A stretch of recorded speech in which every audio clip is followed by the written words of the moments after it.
The stars had always been silent. For thousands of years, humanity looked up at the night sky and wondered if they were alone. They sent radio signals into the darkness. They launched probes carrying golden records of human music and greetings in many languages.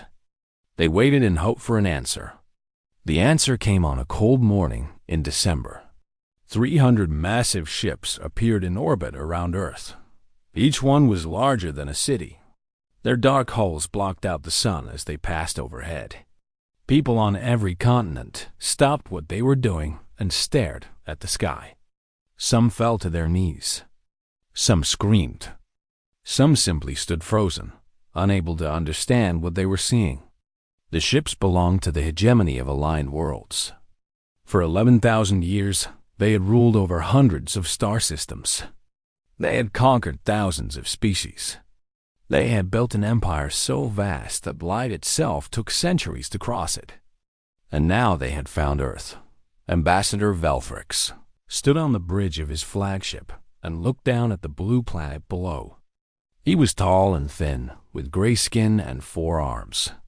His people, the Velkari, had served the hegemony for 9,000 years.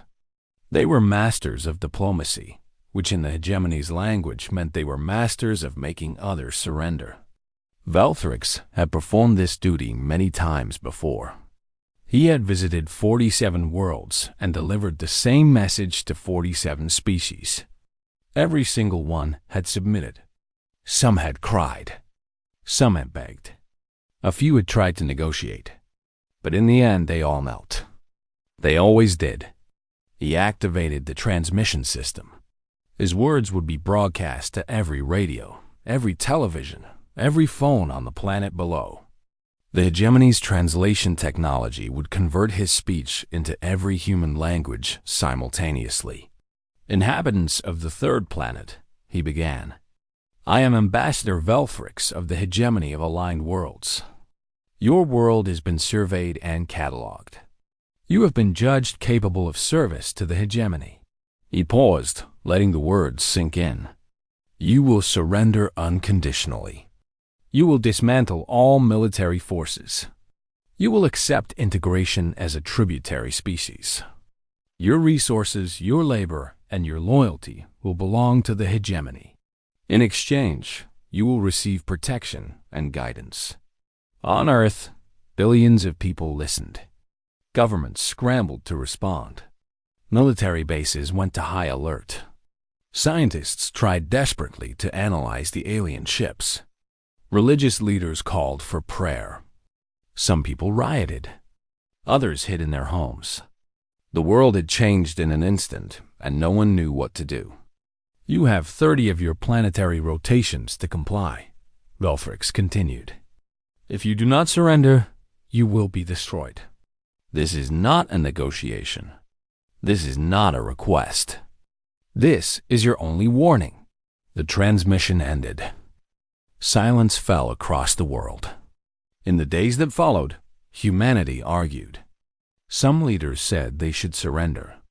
The alien ships were too powerful. Their technology was too advanced. Fighting would only bring death. Better to live as servants than die as fools. Others refused to accept this. They pointed to human history, to all the times people had fought against impossible odds. They spoke of freedom and dignity and the right to choose one's own fate. They said that some things were worth dying for. The debates raged in every country. The United Nations held emergency sessions that lasted through the night. Old enemies set aside their conflicts to face this new threat together. For the first time in history, humanity began to speak with one voice. Secretary General Amara Okonkwo emerged as the leader of this unified response. She was a woman of 60 years, with gray hair and tired eyes that had seen too much suffering. She had grown up in Nigeria during a civil war. She had lost her parents to violence and her brother to disease. She had fought her whole life for peace and justice. Now she faced the greatest challenge any human had ever known. She met with generals and scientists, with presidents and prime ministers. She listened to their fears and their hopes. She studied the alien ships and learned what little she could about the hegemony. And slowly, carefully, she built a consensus. On the 29th day, she stood before cameras that would broadcast her words to both Earth and the alien fleet. Her hands trembled slightly, but her voice was steady. "People of Earth," she said, "we have received the hegemony's demands. We have debated them. We have considered what it would mean to accept them." She took a deep breath. To surrender would be to give up everything that makes us human. Our freedom, our dignity, our right to choose our own future. For thousands of years, we have fought and struggled and dreamed. We have built civilizations and created art. We have loved and lost and learned. We are not perfect. We have made terrible mistakes. But we have always kept trying to be better. On the flagship, Velthrix watched with growing confusion. This was not how species responded to the ultimatum. They did not give speeches. They did not speak of dignity and dreams. They simply surrendered. "The hegemony tells us we must kneel," Okonkwo continued. "They tell us we have no choice. But there is always a choice. It may not be an easy choice. It may not be a safe choice. But it is still a choice." She looked directly into the camera. Her eyes were hard now, filled with a determination that had carried her through decades of struggle. "We choose to stand." The words echoed across the planet. In cities and villages, in rich nations and poor ones, people heard them and felt something stir in their hearts. Fear was still there, but something else was growing alongside it. Something that felt like hope. To the hegemony, I say this: we have received your terms. We reject them. Earth will not surrender. Humanity will not kneel.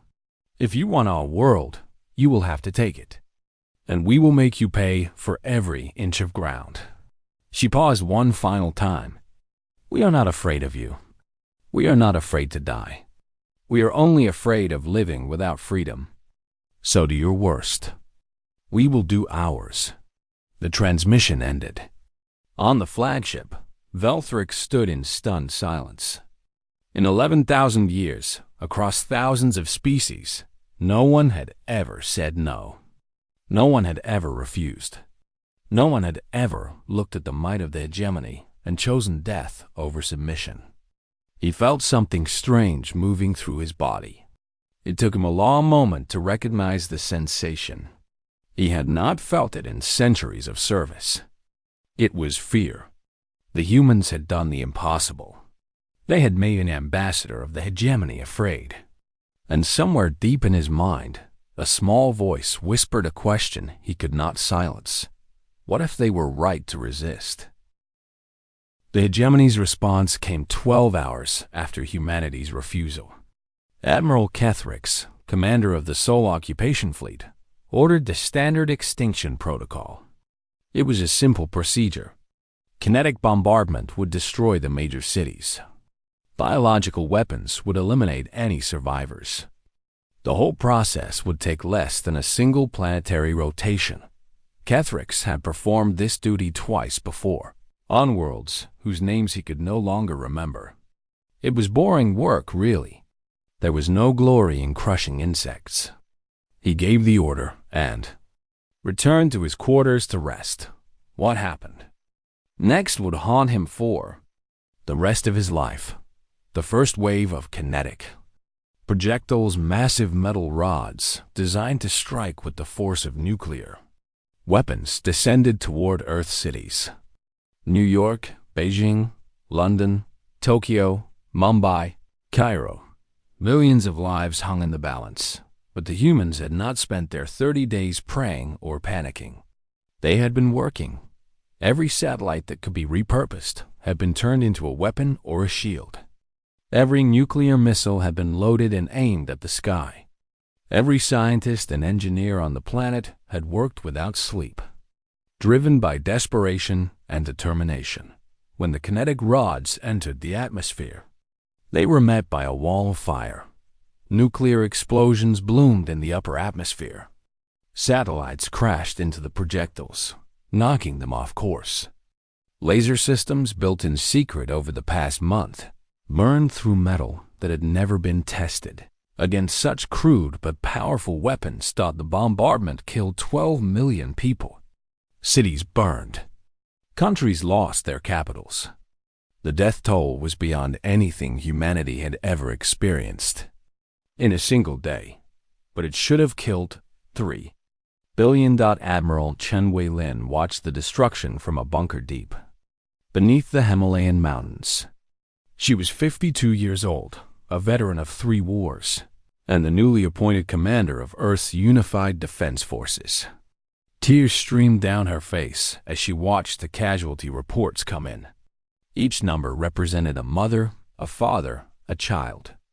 Each death was a wound that would never fully heal, but she did not have time to grieve. "Not yet. Report," she said, her voice steady despite her tears. 63% of kinetic projectiles intercepted or deflected, her aide replied. 17 cities suffered direct hits. Estimated casualties between 10 and 15 million. But Admiral, the major population centers survived. Beijing, New York, Mumbai, they're damaged but standing. Chun nodded slowly. They had bought time. Not much, but some. And our counterattack? In the chaos of the bombardment, humanity had launched its own strike. It was a desperate gamble, based on data recovered from an alien probe that had crashed in Siberia 2 weeks earlier. The probe's computers had contained information about hegemony shield technology specifically, the frequencies at which those shields could be disrupted. Human scientists had worked around the clock to understand the data. Human engineers had built weapons to exploit it. Human soldiers had volunteered for what everyone knew was likely a suicide mission. 12 spacecraft-modified ICBMs carrying fusion warheads rose from hidden launch sites around the world. They were primitive by hegemony standards, little more than metal tubes with explosives attached. But they carried something the hegemony had never encountered before: human determination. The hegemony's point defense systems destroyed 8 of the missiles easily. But the humans had anticipated this. The missiles were not aimed at the ships themselves. They were aimed at the specific points where the shield harmonics were weakest.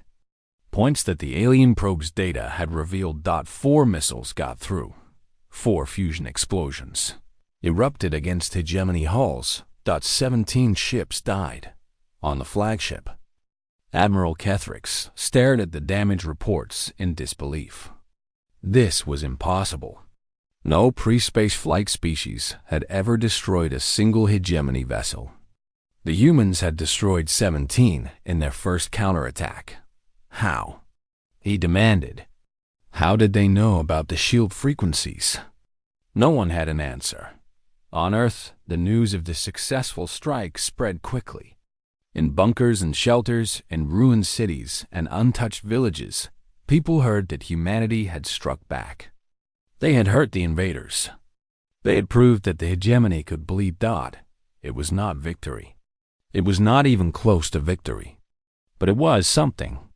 It was proof that resistance was possible. Admiral Chun addressed the surviving military forces through encrypted channels. Her face was still wet with tears, but her voice was iron. "Today we lost millions of our brothers and sisters," she said.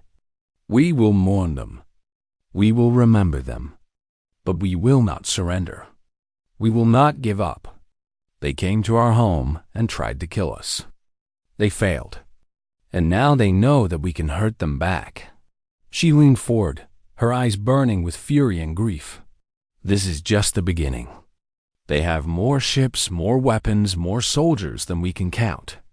They will come again and again. They will try to break us. But we are humanity. We have survived ice ages and plagues and wars. We have survived everything this universe has thrown at us. And we will survive this." In the hegemony fleet, something unprecedented was happening. Soldiers who had never known defeat were whispering to each other in fear. Officers who had conquered dozens of worlds were questioning their commanders. The humans had done something that no other species had ever done. They had made the hegemony doubt. Ambassador Velthrix requested a meeting with Admiral Kethrix. When they met, the ambassador's gray face was troubled. This was supposed to be a simple pacification, Velthrix said. What happened? Kethrix did not answer for a long moment. When he spoke, his voice was quiet. They knew about our shield weaknesses. They knew where to strike. In 30 days, with technology thousands of years behind ours, they figured out how to hurt us. He paused. I have fought many species, Ambassador. I have never seen anything like this. What do we do? Kethrix turned to look out the viewport at the blue planet below. Fire still burned across its surface. Millions were dead. And yet, somehow, the humans were still fighting. We bring more ships, he said finally. More soldiers. More weapons. We crush them completely. We cannot allow word of this resistance to spread to the other tributary worlds. He did not say what he was really thinking. He did not admit the fear that was growing in his heart. What if more ships were not enough? What if nothing was enough? The humans had drawn first blood. They had done the impossible. And somewhere in the ruins of their cities, they were already planning their next strike. The war for Earth had begun. 7 years of war changed everything. The hegemony had expected Earth to fall in weeks. Instead, they found themselves trapped in a nightmare that grew worse with each passing month. They controlled the skies, but the ground belonged to humanity. Every city they occupied became a death trap. Every pacified region erupted in violence the moment their soldiers moved on. Commander Alexei Volkov crouched in the ruins of what had once been Paris. He was 40 years old, with a thick beard and scars covering half his face. Before the invasion, he had been a Russian Special Forces officer. Now he commanded the European resistance, a network of fighters spread across a dozen countries. Beside him, a young French woman named Marie checked her weapon. It was a hegemony plasma rifle, stolen from a dead alien soldier.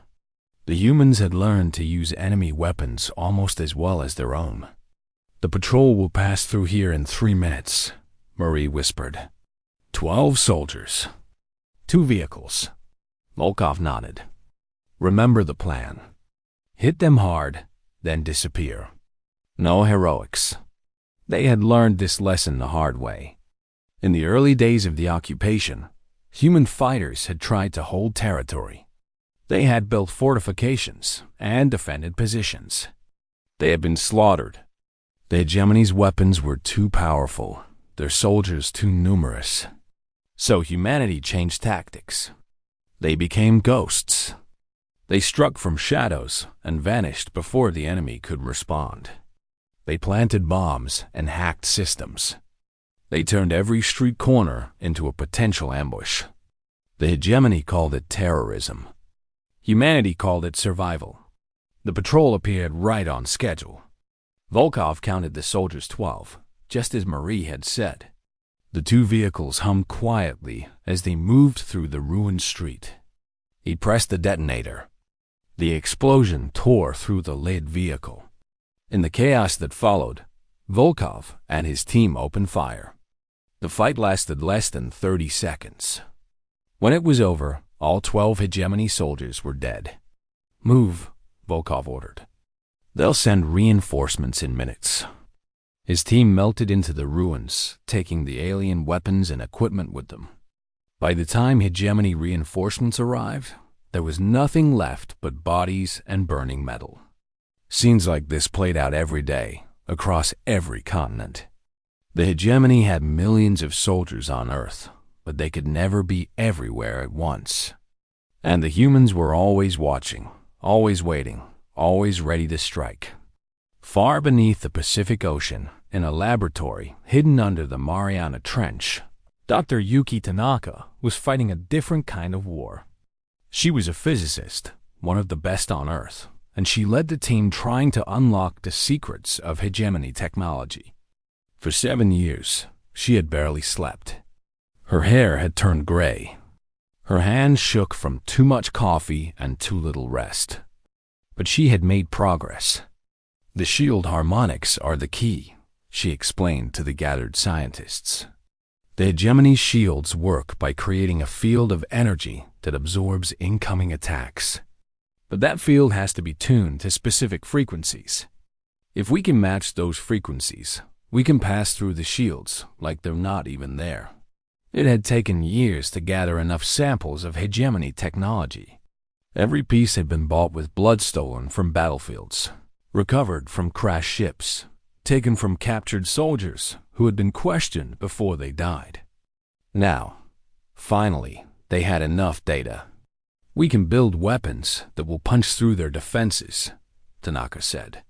"But more importantly, we can build shields of our own.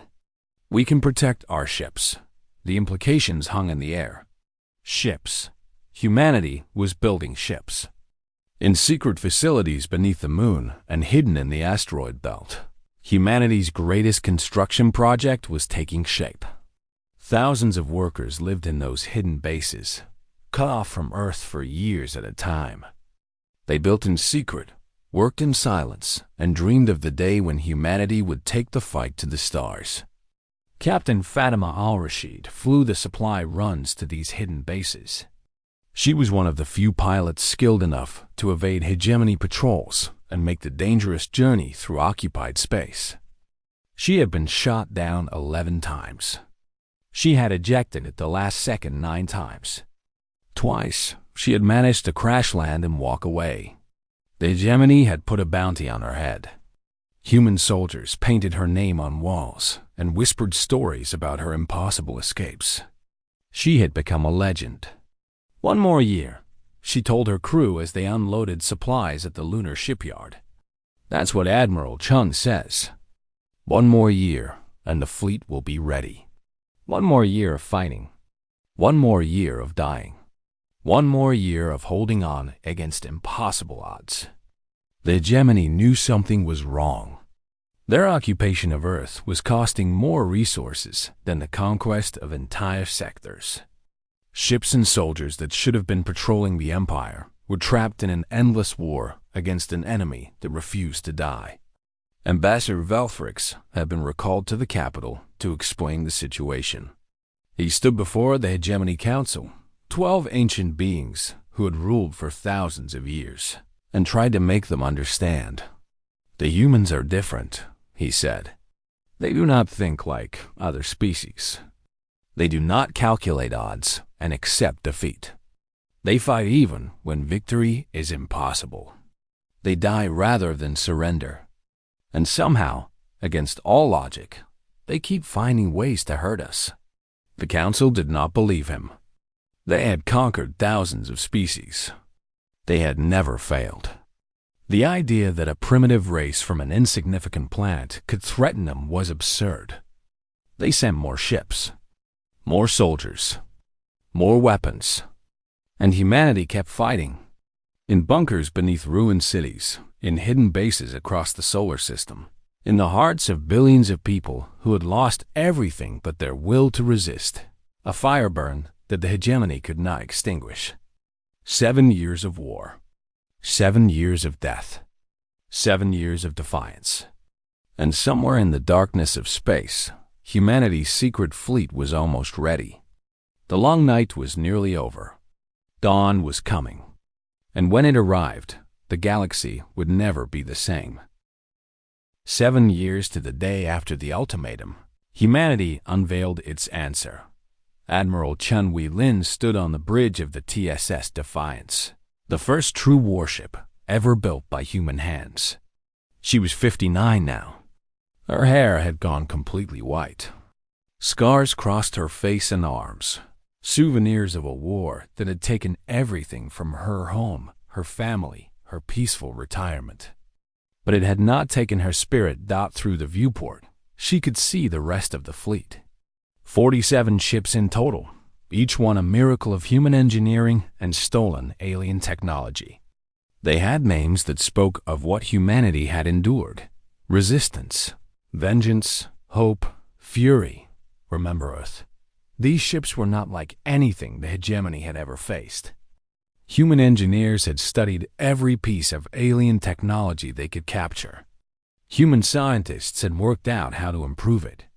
Human workers had built these vessels with their own hands, knowing that their children's freedom depended on every weld and wire done. The result was something new, something dangerous. "All ships report ready, Admiral," her executive officer said. Chan took a deep breath. For 7 years, she had watched her people die. She had ordered attacks knowing that most of her soldiers would not return. She had held parents who had lost their children and children who had lost their parents. The weight of all those deaths pressed down on her shoulders. But today, finally, they would strike back. "Signal the fleet," she said. "We move on Titan." The Battle of Titan would be remembered for as long as humanity existed. The hegemony's sole occupation fleet had established its main base in orbit around Saturn's largest moon. 200 warships were stationed there, along with supply depots, repair facilities, and the command center for the entire occupation. Admiral Kethrix himself commanded from the orbital station. Confident that no human force could threaten his position, he was wrong. The human fleet emerged from behind one of Saturn's other moons, where they had been hiding for 3 days. The hegemony's sensors detected them immediately, but what the sensors reported made no sense. 48 vessels, the sensor officer reported. Configuration unknown. They're humans, sir. Kethrix stared at the display. Human ships? Real warships? That was impossible. The humans were primitives. They could barely reach their own moon. They couldn't build a fleet, but they had. "All ships, engage," Kethrix ordered. "Destroy them." 200 hegemony warships moved to intercept the human fleet. They had advantages in numbers, experience, and technology. They had won countless battles against species far more advanced than humanity. This should have been easy. It was not. The human ships opened fire first. Their weapons were a combination of human nuclear technology and hegemony energy. Projectors. Dr. Tanaka's research had paid off. The shots passed through hegemony shields as if they did not exist. The first hegemony ship died before anyone understood what was happening. Then another. Chun watched the battle unfold with cold satisfaction.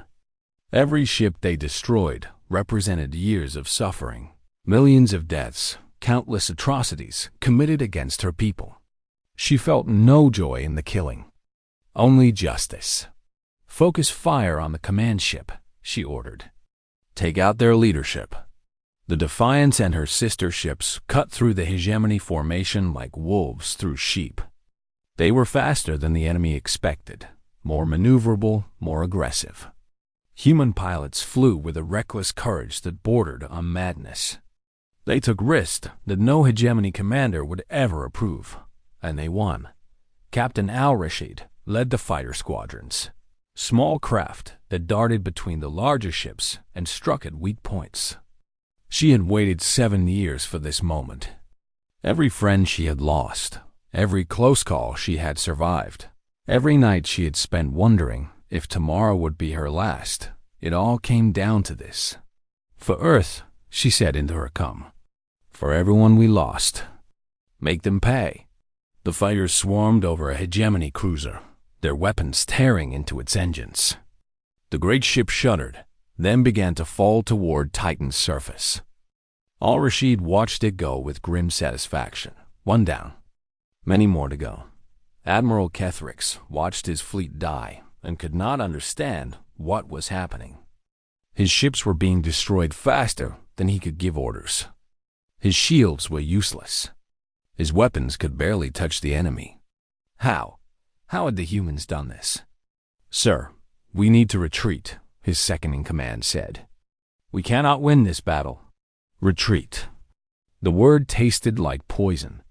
In 11,000 years, the hegemony had never retreated from a primitive species.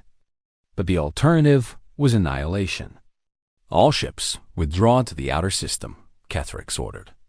"We will regroup," and he never finished the sentence. A human missile struck his command station. In an instant, the admiral who had overseen 7 years of occupation was gone. The battle lasted 9 hours. When it ended, the hegemony's sole occupation fleet had been destroyed. 187 ships lost. Hundreds of thousands of soldiers dead. The greatest military defeat in hegemony history. And on the bridge of the Defiance, Admiral Chun allowed herself a single moment of emotion. Tears streamed down her face as she thought of everyone who had died to make this moment possible. Scientists and soldiers, pilots and engineers, children who had grown up knowing nothing but war. They had sacrificed everything, but they had won. She composed herself and opened a channel to the surviving hegemony. Forces scattered ships fleeing toward the edge of the solar system. "This is Admiral Chun Wei-lin of the Terran Space Force," she said. "7 years ago, you came to our home. You killed our children. You burned our cities. You demanded we kneel." She paused, letting the words sink in. "We did not kneel. We fought. We bled. We died. But we never surrendered. And now your fleet is destroyed.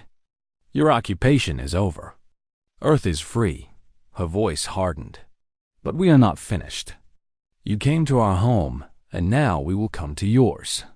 Tell your masters that humanity is coming. Tell them that we will never stop.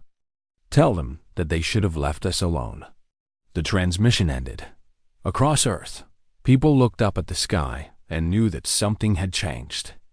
The oppression that had lasted 7 years was finally over. They were free, but more importantly, they were no longer prey. They were hunters now, and the hunt was just beginning. 12 more years of war followed the Battle of Titan, but this time, humanity was not fighting alone. The news of Earth's victory spread across the galaxy faster than any ship could travel. In thousands of star systems, species that had knelt before the hegemony for centuries heard the impossible truth. Someone had fought back. Someone had won. The Velinari of the outer reaches were the first to rebel. They had served the hegemony for 3,000 years, mining their home world until it was nearly hollow.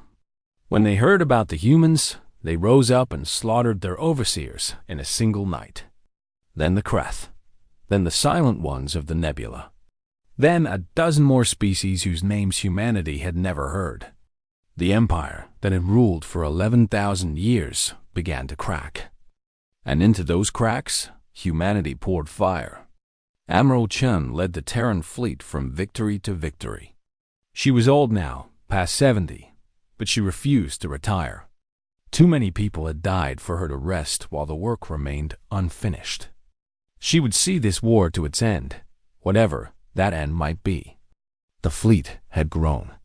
Human shipyards now operated openly, producing warships faster than the hegemony could destroy them. Allied species contributed their own vessels and soldiers. What had begun as a desperate human rebellion had become a galactic revolution. Commander Volkov, the guerrilla fighter who had made the hegemony bleed for 7 years in the ruins of Europe, now led ground forces across alien worlds. He taught the tactics of resistance to species that had forgotten how to fight.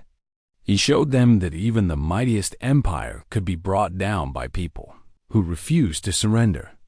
Dr. Tanaka's research had transformed human technology. Ships that once relied on stolen hegemony equipment now used systems that humanity had invented itself. In some ways, human technology had actually surpassed the hegemonies. The conquered had become the conquerors. Captain Al-Rashid, now Admiral Al-Rashid, commanded the Second Fleet. She was 53. With gray streaks in her black hair and a mechanical arm that replaced the one she had lost in a battle 3 years earlier. She had survived so many close calls that her crew joked she had made a deal with death itself. But the war could not last forever. In the 19th year of the conflict, the hegemony finally broke. Their capital world, a planet called Nexus Prime, fell to a combined human and allied assault. The ruling council that had governed for millennia either died in the fighting or fled into the darkness between stars. An ambassador Velthrix, the being who had delivered the ultimatum to Earth so many years ago, was captured. They brought him before a tribunal on Earth in a rebuilt Geneva. The city had been destroyed in the first bombardment and rebuilt twice during the occupation. Now it served as the capital of the new Terran government and the headquarters of the alliance that humanity had helped forge. Secretary General Okonkwo was 81 years old. She walked slowly now, supported by a cane, but her mind remained sharp. She had led humanity through the darkest period in its history. She had held her people together when surrender seemed like the only option. She had never stopped believing that they could win. Now she sat across from the being who had tried to destroy her species. Velthrix looked old. His gray skin had faded to almost white, and his 4 hands trembled slightly. 19 years of war had aged him as much as it had aged his enemies. He had watched his empire crumble, his people scattered, his entire way of life destroyed. "I have a question," he said, his voice quiet. "One question that has haunted me since the beginning." Okonkwo nodded for him to continue. "Why?" The word carried the weight of 19 years of confusion and loss. Every other species we encountered calculated the odds and submitted. They understood that resistance was futile. But you chose to fight. You chose to die. Why? Okonkwo was silent for a long moment. When she spoke, her voice was gentle. "You misunderstand us entirely. We did not choose to die. We chose to live. To live on our own terms as free people, or not at all." She leaned forward slightly. "There are things worth more than survival, Ambassador. Dignity, freedom, the right to decide our own future. You offered us safety in exchange for our souls. We refused." Velthrix shook his head slowly. "But the cost? Billions of your people died. Entire cities were destroyed. Was it worth it?" "Ask the children who will grow up free," Okonkwo replied. "Ask the generations who will never know what it means to kneel. Ask the species across the galaxy who found the courage to fight because we showed them it was possible." She paused. "The dead are gone, Ambassador, but what they died for will last forever." The tribunal found Velthrix guilty of crimes against humanity. But the sentence was not death. Humanity had learned something in 19 years of war. Vengeance was satisfying but empty. Justice was better. Velthrix was sentenced to spend the rest of his life teaching. He would travel from world to world, telling the story of what the hegemony had done and why it had failed. He would explain over and over again how a species that should have been crushed had instead risen up and changed the galaxy. It was, perhaps, the cruelest punishment possible for an ambassador of conquest, to spend eternity admitting that he had been wrong. The Galactic Compact was signed 1 year later. Humanity and their allies created a new order built on principles that the hegemony would never have understood. No species would ever again be commanded to kneel. Kneel. No world would ever again be conquered, simply because it was weaker. The strong would protect the weak, not prey upon them. Admiral Chun died peacefully in her sleep, 3 years after the war ended. She was buried on the moon, in sight of the shipyards where the Defiance had been built. Her epitaph was simple: she never surrendered. Commander Volkov returned to Paris, to the ruins he had once fought in. He helped rebuild the city with his own hands and lived there until he died. surrounded by children and grandchildren who had never known war. Admiral al-Rashid kept flying. She said she would stop when her reflexes slowed, but they never seemed to. At 70, she was still the best pilot in the fleet. She died in the cockpit of a shuttle, ferrying supplies to a new colony world. Her crew said she was smiling. Dr. Tanaka won the Nobel Prize 3 times. She established universities on a dozen worlds and trained a generation of scientists who would push the boundaries of knowledge further than anyone had dreamed. Secretary General Okonkwo lived to see her 100th birthday. On that day, she gave her final public address, broadcast across every world in the compact. "We are not special," she said. "We are not chosen. We are just a species that refuse to give up. Any people, anywhere, can do what we did. All it takes is the courage to stand when everything tells you to kneel." She smiled, her eyes still bright after all these years. Remember what we learned. Remember what it cost. And never, ever forget that freedom is always worth fighting for. The stars that had once been silent now rang with voices. Hundreds of species, thousands of worlds, billions of beings, all part of a community that humanity had helped create. The galaxy was not perfect. There were still conflicts, still injustices, still work to be done. But something fundamental had changed.